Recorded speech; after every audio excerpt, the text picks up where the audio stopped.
Monsoon Dastak दे चुका है और तेजी से आगे बढ़ रहा है। मौसम विभाग का दावा है कि समय से ये पूरे देश में फैल जाएगा और इस साल अच्छी बारिश की उम्मीद भी है।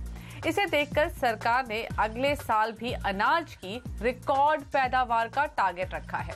लेकिन इस साल रिकॉर्ड पैदावार की वजह से पहले से ही कमोबेश सभी अनाज, दाल और तिलहन की कीमतें जमीन पर धम से गिर चुकी हैं। ऐसे में सवाल यह है कि भाव ना मिलने से क्या किसान पूरा करेगा सरकार का लक्ष्य और आगे कैसी रहेगी कमोडिटी बाजार की चाल। अगले आधे घंटे में हम यही जानने की कोशिश करेंगे आज।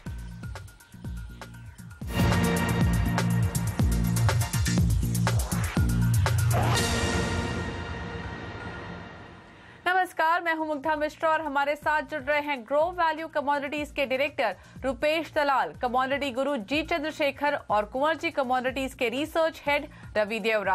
आप तीनों का बहुत स्वागत है। रुपेश, पहले आपसे बातचीत शुरू करती हूं। मॉनसून को देखकर शायद इससे पहले कमोडिटी बाजार कभी इतना रिएक्ट नहीं किया था।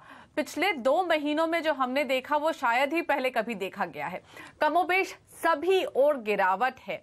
क्या ये सिर्फ मॉनसून की वजह से है या वाकई मार्केट ओवर सप्लाई की समस्या से जूझ रहा है? ओवरऑल देखें तो अभी जो मॉनसून का जो रीजन था ऑलरेडी मार्केट ने डिस्काउंट कर दिया है। Definitely one of the reason अभी जो डाउनफॉल आ रहा है सब एग्री कमोडिटीज में, one of the reason definitely monsoon अच्छा है, उसका प्रेडिक्शन है। ऑलरेडी केरला में मॉनसून आ चुका है, कर्नाटक तक बढ़ चुका है एंड जो आगे भी जो बता रहे हैं नॉर्मली मॉनसून बता रहे हैं, वो हिसाब से मार्केट थोड़ा सेंटीमेंट वीक बना हुआ है। लेकिन जो मेन रीजन जो मुझे ऐसा लग रहा है कि जो एग्री कमोडिटीज के भाव टूट रहे हैं, the main reason should be around जो जीएसटी जो इम्प्लीमेंटेशन 1 जुलाई से इम्प्लीमेंट हो रहा है और उसके कारण कमोडिटीज मार्केट में क्या इम्पैक्ट होगी, कैसे होगा आगे। हम लोग वेट का जो अभी हमने माल लिया हुआ है उसका रीइंबर्समेंट कैसे होगा और कहाँ तक ये आगे पेमेंट करना पड़ेगा, वो सब अभी भी क्लैरिटी बाजार मार्केट में है नहीं। और फार्मर्स लोग भी अभी असमंजस में है कि अभी आगे करना क्या चाहिए। मॉनसून आगे दस्तक दे रहा है, सामने ग्राहकी दिख नहीं रही है, तो उनकी तरफ से भी थोड़ा सेलिंग प्रेशर मार्केट में दिख रहा है। तो ओवरऑल देखें तो glut like situation because of GST जो इम्प्लीमेंटेशन सरकार की तरफ से आ रहा है वो और मॉनसून दोनों के हिसाब से सेलिंग प्रेशर ज़्यादा है और सामने गिराकी बहुत कम है। वो हिसाब से एग्री कमोडिटीज के भाव वन साइड अभी डाउनफॉल हो रहे हैं अभी। रुपेश, लेकिन दलील ये भी है कि नोटबंदी का जो असली असर है मार्केट पर अब जाकर दिखना शुरू हुआ है। जीएसटी एक फैक्टर तो है ही, क्योंकि उसकी वजह से कंफ्यूजन भी है। आपको लगता है नोटबंदी का असर अब भी दिख रहा है? डेफिनेटली नोटबंदी का असर अभी बाजार में दिख रहा है। थोड़ा असर वो भी डिमोनेटाइजेशन का हो सकता है, क्योंकि अभी जो मार्केट में अभी जो कैश की पोजीशन या रिक्वायरमेंट जो देखिए एकदम टाइट सिचुएशन चल रही है। अभी इजीली कैश अवेलेबल नहीं है, इजीली ट्रांजैक्शन भी अभी हो नहीं रहे हैं। इन सब कंफ्यूजन है कि जीएसटी इंप्लीमेंटेशन के बाद में कैसा होगा। अगर अभी 2-3 दिन से बाजार में ऐसी रूमरें चल रही है कि एवरी मंथ अपने को स्टॉक बताना पड़ेगा। अगर if I am a stockist और मुझे एवरी मंथ स्टॉक बताना है या फिर मुझे रिलीज कर देना है कि मुझे सिर्फ बताना है, वो कंफ्यूजन भी मार्केट में है। तो सब लोग अभी वही वेट एंड वॉच कर रहे हैं, बायर लोग पर्टिकुलरली, कि एक बार ये सब क्लैरिफिकेशन आ जाए सरकार के साथ में और ऑफिशियल अनाउंसमेंट आ जाए, उसके बाद में ही हम लोग आगे कुछ नया स्टॉक करना है तो उसके बाद में आगे चालू करेंगे। तो जहां जीएसटी लॉन्ग टर्म में शायद कुछ बेनिफिशियल साबित हो, ये जो शुरुआत की दिक्कतें हैं जहां पर सफाई नहीं है अभी कि कैसे जीएसटी इंप्लीमेंट होगा, क्या क्या फैक्टर्स, क्या क्या बातें लगातार बतानी होंगी, इसके ऊपर जो कंफ्यूजन है उससे एक असमंजस की स्थिति बनी हुई है। रवि, लेकिन आपसे एक और सवाल लेना चाहती हूँ। सोयाबीन हो या कैस्टर, मसाले हो या दाल, गिरावट हर जगह है। क्या दबाव अभी आपको आगे दिखाई दे रहा है या फिर जुलाई के बाद हालात सुधरते दिखेंगे?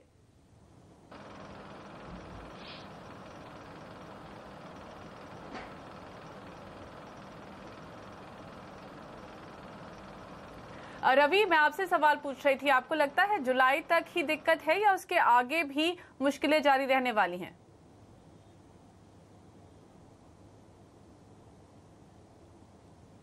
चलिए चंद्रशेखर जी, आपसे सवाल लेती हूँ। सरकार ने अगले साल के लिए भी अनाज का रिकॉर्ड उत्पादन का लक्ष्य रखा है। सवाल लेकिन यही है कि जब दाम ही किसान को पूरे नहीं मिल रहे तो इस लक्ष्य का होगा क्या, इस लक्ष्य का मतलब भी क्या है? लक्ष्य तो हर साल सरकार तय करती है। इस साल भी एकदम रूटीनली इन्होंने एक फिक्स कर दिया है, तय कर दिया है। मगर मैं 3 या 4 फसल में दिक्कतें देख रहा हूँ आगे जा कर के। दो फसल ऐसे हैं, दलहन और तिलहन, जिसमें से हमारा जो एकरेज है ज़रूर शिफ्ट हो जाएगा और अगला खरीफ सीज़न का जो फसल है ज़रूर 2016 के मुकाबले 2017 में फसल कम होने का एक बड़ा रिस्क है, बड़ा जोखिम है, धोखा है। तो ख़ास करके ये दलहन में होगा। और में ये जो सरकार का लक्ष्य है क्या है, I think 87 lakh ton, 87 lakh ton का जो लक्ष्य है वो पूरा होना मुमकिन मैं नहीं समझता हूँ। काफ़ी कम होगा, कितना कम होगा अब हम बता नहीं पाएंगे, मगर ये लक्ष्य तक पहुँचना बहुत मुश्किल है। This is number 1। दूसरा है तिलहन, और ख़ास करके सोयाबीन में जितना भाव में गिरावट हमने देखा है, ज़रूर सोयाबीन के किसान निराश है, उदास है, नाराज़ भी है। तो सोयाबीन से भी एकरेज शिफ्ट होकर के मैं समझता हूँ कॉटन रुई में चला जाएगा। और अगला साल सोयाबीन का उत्पादन जो 140 लाख टन का जो उत्पादन था 2016 में, 2017 में उससे काफ़ी कम होगा। तो ये 2 क्रॉप में देखता हूँ काफ़ी कम होने का संभावना है। तीसरा एक है गन्ना या चीनी। शेखर जी, एक बात समझना चाहूंगी, दलहन और तिलहन पर आपको साफ साफ असर दिखाई दे रहा है, लेकिन अगर हम कीमतें देखें तो शायद ही कोई चुनिंदा ऐसी कमोडिटीज है जिनको आप 1 या 2 कमोडिटीज है जहां पर हमने बहुत बड़ी गिरावट नहीं देखी। बाकी सब जगह गिरावट देखी है, सब जगह कम से कम 10% तो नीचे आए ही हैं दाम पिछले 2 महीनों में। तो ऐसे में किसान करेगा क्या, किस फसल की ओर जाएगा? क्या सिर्फ कॉटन ही उसके लिए रहेगा? और अगर कॉटन पर ज्यादा फसल रहती है, ज्यादा जोर रहेगा, तो अगले साल वहां भी मार खाएगा। ऐसा है, कैस्टर में जैसा हमारा बारिश का प्रेडिक्शन अच्छा होता है और साउथ वेस्ट मानसून का एडवेंट ऑनसेट अच्छा होता है, कैस्टर का उत्पादन कम होगा। तो जब मानसून में विलंब होता है तो कैस्टर का प्लांटेड एकरेज बढ़ेगा, ये नॉर्मल लॉजिक है। तो इस साल में दोबारा 2017 में कैस्टर का एकरेज कम होगा, ऐसा मैं समझता हूँ। मगर आप पूछोगे भाव क्यों गिर रहा है? भाव इसके लिए गिर रहा है, there is a huge bear hammering on the market, क्योंकि कैस्टर ऑयल एक्सपोर्टर्स पहले ही विश्व बाजार में कैस्टर ऑयल को काफ़ी कम दाम में बेच चुके हैं और रुपया मजबूत हो गया है। उनको लोकली माल कवर करना है, कैस्टर सीड, और there is a bear hammering, इसके वजह से कैस्टर का भाव कम हो रहा है। मगर मैं समझता हूँ 2-3 महीना बाद, 4 महीना बाद जब एकरेज के आंकड़े आएंगे हमारे सामने, तो ज़रूर कैस्टर में एक उछाल मिलेगा। ओके, आपने बेयर हैमरिंग की बात की, इस मुद्दे पर वापस आएंगे, लेकिन रवि से एक बार वापस सवाल ले लेती हूँ। रवि, आपको क्या लगता है, क्या ये दिक्कतें सिर्फ जुलाई तक है? कीमतें जो गिर रही हैं वो जुलाई के बाद कुछ बेहतर होंगी? क्या लग रहा है आपको, आउटलुक क्या देख रहे हैं आप? मेजरली जो भी एग्रो कमोडिटीज़ में अभी फॉल देखा गया है उसका जो मेजर रीज़न है, पहले भी बात हो चुके हैं, मीन्स के जो भी अभी मेजर रीज़न है जो डिस्कस नहीं हुआ है वो है USD INR। इस लिहाज से देखना चाहिए कि एक्सपोर्टर्स है जिसने एक्सपोर्ट के लिए अभी स्टोर किया था, वो कैस्टर हो या सोयाबीन हो, तो इसका एक एक्सपोर्ट का एक लग रहा है कि आउटलुक काफ़ी निराश हुआ है जो भी स्टोर किया उसने। तो मेरा ऐसा मानना है कि अभी भी cotton as well as soybean है उसमें मंदी का माहौल ही रहेगा। जब सबसे ज़्यादा नुकसान होगा इस टाइम जो खरीफ क्रॉप की जो कमोडिटीज़ थी उसमें सबसे ज़्यादा नुकसान स्टॉकिस्ट को होगा, एंड जो भी रबी सीजन की कमोडिटीज़ थी उसमें सबसे ज़्यादा नुकसान है वो फार्मर्स को होगा। मुझे लग रहा है अभी भी अगस्त तक जब तक एकरेज के डेटा नहीं आ जाते तब तक एक वीकनेस का ही माहौल रहेगा। एवरी राइज जो भी कमोडिटीज़ में होगी तो स्टॉकिस्ट की ओर से एज वेल एज फार्मर्स की ओर से एक हेवीली अनवाइंडिंग का पोजीशन देखेंगे।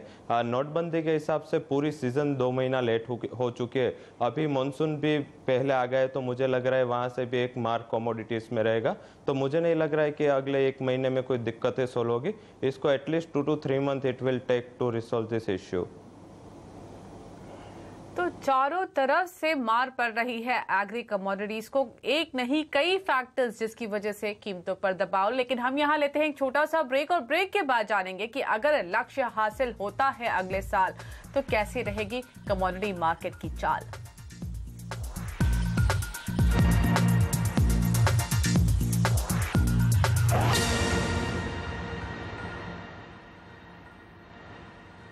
कमोडिटी बाजार के आगे के रुख के बारे में हम चर्चा कर रहे हैं। हमारे साथ हमारे एक्सपर्ट जुड़े हुए हैं, चंद्रशेखर जी, रुपेश और रवि। चंद्रशेखर जी, आप बेयर हैमरिंग की बात कर रहे थे, क्या आपको लगता है कहीं साठगांठ करके कीमतें घटाई जा रही हैं, जैसा कि आपका कैस्टर की तरफ इशारा था? जरूर, मैं समझता हूं इसमें सरकार का एक भूमिका है और रेगुलेटर का भी एक भूमिका है। सरकार के अंदर और माफ़ करिए मैं ये भी कहना चाहता हूँ रेगुलेटर के अंदर जो प्रोडक्ट नॉलेज और मार्केट नॉलेज है एग्रीकल्चर कमोडिटीज़ के बारे में काफ़ी सीमित है, काफ़ी लिमिटेड है।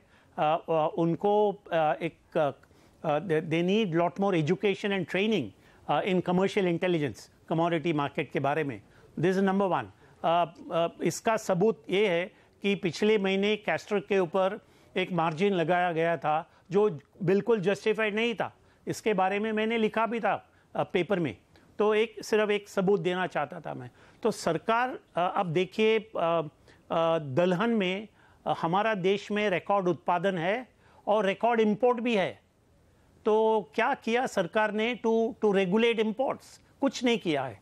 तो या एक्सपोर्ट खोलना चाहिए था, वो भी नहीं किया। तो इसमें पॉलिसी फेल्यूर है और जब तक पॉलिसी फेल्यूर को हम सुधारते नहीं या दुरुस्त नहीं करते, ऐसे दिक्कतें चलती ही आएगी, खास करके एग्रीकल्चर कमोडिटीज में। रुपेश, आपका क्या व्यू है? अगर आप किसान के परिप्रेक्ष्य से देखें, अगर किसी एक या दो कमोडिटी का भाव गिरा होता तो शायद क्रॉप शिफ्टिंग की उम्मीद हो सकती थी, लेकिन चौतरफा गिरावट है। मजबूर होकर किसान खेती तो करेगा ही, लेकिन आपका नजरिया क्या है कीमतों पर और क्या लगता है किस तरह की शिफ्ट हो सकते हैं इस बार? सरसों और कैस्टर पर की चाल कैसी रहेगी आपके मुताबिक? सरसों और कैस्टर की बात करें तो मुझे ऐसा लग रहा है कि अभी आगे मॉनसून क्रॉप की बात करें तो सिर्फ 4 से 5 कमोडिटी पे ही फोकस रहता है। Generally rice, pulses, oil seeds, cotton and sugar cane. उसमें से अगर देखें तो कोई मेजर स्विच ओवर पर्टिकुलर एक कमोडिटी कॉटन में आ नहीं सकता है।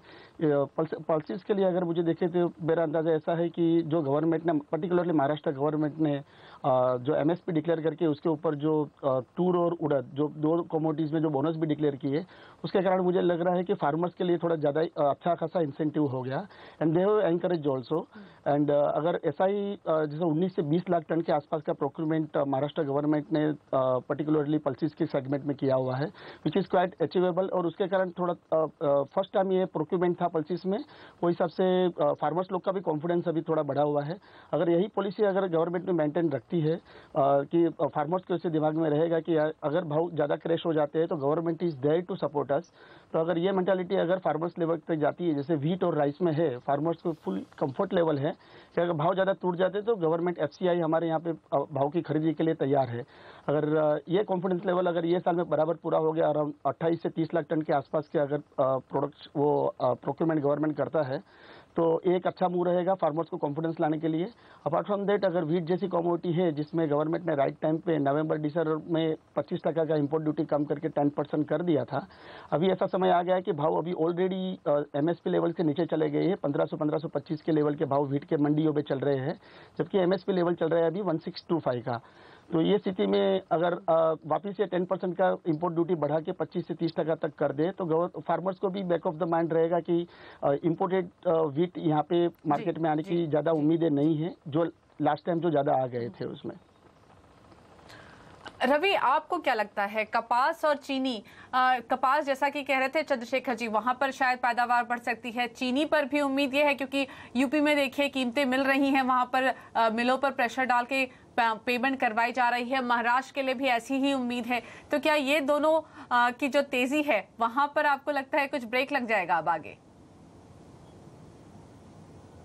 डेफिनेटली अभी जो गवर्नमेंट का इंटरवेंशन चल रहा है शुगर प्राइजेस में, इस हिसाब से अभी शुगर के प्राइजेस है वो मार्केट के फंडामेंटल के मुताबिक नहीं चलते, बट डेफिनेटली ये लेवल कॉटन का जो चल रहा है, recently cotton prices are trading in future around 21,400 21,300, तो मुझे लग रहा है कि ये लेवल अभी मुझे यहाँ से 20,000 तक के लेवल दिख रहे हैं। तो सबसे पहला करेक्शन होगा वो कॉटन कॉम्प्लेक्स में होगा। सबसे बड़ा रीज़न है कि अभी जो एकरेज के डेटा आ रहा है तो उसमें क्लियरली इंडिकेशन है कि 26% हायर कॉटन का एकरेज अभी तक हुआ है, एज वेल एज जो इंडस्ट्री ने अनुमान लगाया कि 20% तक कॉटन का हायर प्रोडक्शन होगा। तो मुझे लग रहा है कि कॉटन में एक बड़ी बिकवाली आगे जाके देखने को मिलेगी। रिसेंटली फिजिकल में जो शॉर्टेज है उसकी बड़ी वजह डिमोनेटाइजेशन है। ड्यू टू डिमोनेटाइजेशन मार्केट में जनवरी फरवरी तक कोई भी माल नहीं आ रहा था। तो मेरा ये मानना है कि अगर कोई भी फिजिकल ट्रेडर हो या कोई भी कमोडिटी ट्रेडर हो वो ये लेवल पे कॉटन शॉर्ट करके चल सकता है। 21,800 का स्टॉप लॉस रहेगा। डाउन साइड मुझे लग रहा है कि 20,000 तक के लेवल कॉटन के फ्यूचर्स में देखे जाएंगे। ओके, चंद्रशेखर जी आपसे सवाल, हालांकि इस बार अरहर और उड़द का लक्ष्य सरकार ने कम किया है, लेकिन कुल दालों की फिर से एक रिकॉर्ड पैदावार की उम्मीद है। ऊपर से सरकार के पास पहले से ही बफर स्टॉक भी है। ऐसे में दालों का आउटलुक आप कैसे देख रहे हैं? अब सरकार का जो प्रोक्योरमेंट पॉलिसी था पिछले साल वो कोई इफेक्टिव नहीं था, ये मैं बिल्कुल सही मानता हूँ। खास करके कर्नाटका और महाराष्ट्र में तो फेल हो चुका था ये प्रोक्योरमेंट पॉलिसी। उनका लक्ष्य था 20 लाख टन का, फाइनली प्रोक्योरमेंट रुक गया 16 लाख टन पे। So this is number one. दूसरा है उनका पास बफर स्टॉक। इस साल इस खरीफ सीजन में मैं मानता हूँ कि ज़रूर किसान दलहन से हट करके और कोई क्रॉप का बुआई करेगा और वो होगा कपास या रुई। तो मैं रुई में कम से कम 12 से 15 लाख हेक्टेयर का शिफ्ट देखता हूं, दलहन और तिलहन से रुई में आ जाएगा। There will be a bumper crop of cotton. तो आगे जाकर के सितंबर अक्टूबर महीने में there will be a crash in cotton prices. जो दलहन को हुआ पिछले 4-6 महीने में, वो आगे जाकर के मैं कॉटन का हालत ऐसे देख रहा हूं सितंबर अक्टूबर महीने में। तो आई थिंक लेकिन क्या आपको ये लगता है कि दाल का जो लक्ष्य है वो पूरा नहीं होगा? दाल का उत्पादन का लक्ष्य मेरा अनुमान है पूरा नहीं होगा। 87 लाख टन का लक्ष्य रखा है। मैं समझता हूं कि जरूर नहीं होगा इतना, मगर अभी खास अनुमान लगाना उचित नहीं है। आगे जाकर के हमें जब एकरेज का एस्टिमेट मिलेगा उससे हम कुछ अनुमान लगा सकते हैं, मगर लक्ष्य पूरा नहीं होगा। वाकई लक्ष्य पूरा होगा कि नहीं। चलिए यहाँ पर ले लेते हैं एक छोटा सा ब्रेक, आगे समझेंगे ऐसे बाजार में क्या होनी चाहिए आपकी रणनीति।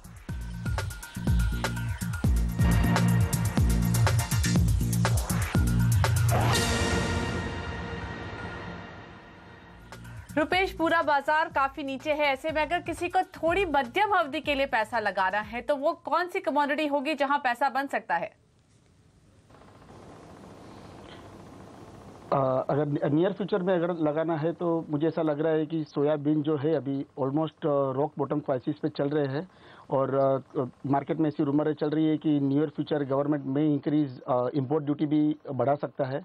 तो ये सिचुएशन के जैसा मुझे लग रहा है सोयाबीन एक अच्छा है। और फंडामेंटली अगर देखें तो कैस्टर सीड बहुत अच्छा 4,200 4,300 के बीच में कैस्टर सीड का कमोडिटी बहुत स्ट्रॉन्ग लग रही है बिकॉज ऑफ इंटरनेशनल डिमांड भी कैस्टर ऑयल की बहुत अच्छी है। तो मुझे ऐसा लग रहा है 4,200 4,300 में बाई कर सकते हैं with the stop loss below 4,000 and target should be around it should reach next एक आध महीने में मुझे ऐसा लग रहा है 4,500 के आसपास टच करना चाहिए। रवि, काफी नर्वस माहौल में है बाजार, ऐसे में आपको कहाँ उम्मीदें दिख रही हैं? कैस्टर में मैं आगे जो भी एक्सपर्ट रुपेश भाई ने बात की उसके साथ हूँ। मुझे भी लग रहा है कि कैस्टर में यहाँ से ज़्यादा वीकनेस नहीं होनी चाहिए। ऑन गोइंग फॉरवर्ड मेरा 2 से 3 महीने का आउटलुक पॉजिटिव लग रहा है, क्योंकि आगे जाके चाइना की ओर से भी एक अच्छे इंपोर्ट की एक्सपेक्टेशन है। तो ये लेवल पे लग रहा है कि 4,000 will be a bottom level. तो 4,100 के करीब यहाँ से थोड़ी भी डीप होते हैं तो बाई करना चाहिए। स्टॉप लॉस रहना चाहिए बिलो 4,000। मुझे लग रहा है कि 4,800 तक के टारगेट कैस्टर में देखे जाएंगे। एंड सेकंड जो मैंने पहले हाईलाइट किया था कि कॉटन में आगे जाके एक बड़ा क्रेश देखने को मिलेगा, तो कॉटन में मेरा शॉर्ट का रिकमेंडेशन रहेगा for a target price of 20,000। Alright, हमारे पास वक्त खत्म हो गया है, लेकिन आप तीनों का ही बहुत बहुत धन्यवाद आज हमारे लिए समय निकालने के लिए। इस खास पेशकश में इतना ही। रुपेश, चंद्रशेखर जी और रवि, आप सबका बहुत शुक्रिया। हमें दीजिए यही इजाजत और आप देखते रहिए CNBC आवाज। नमस्कार।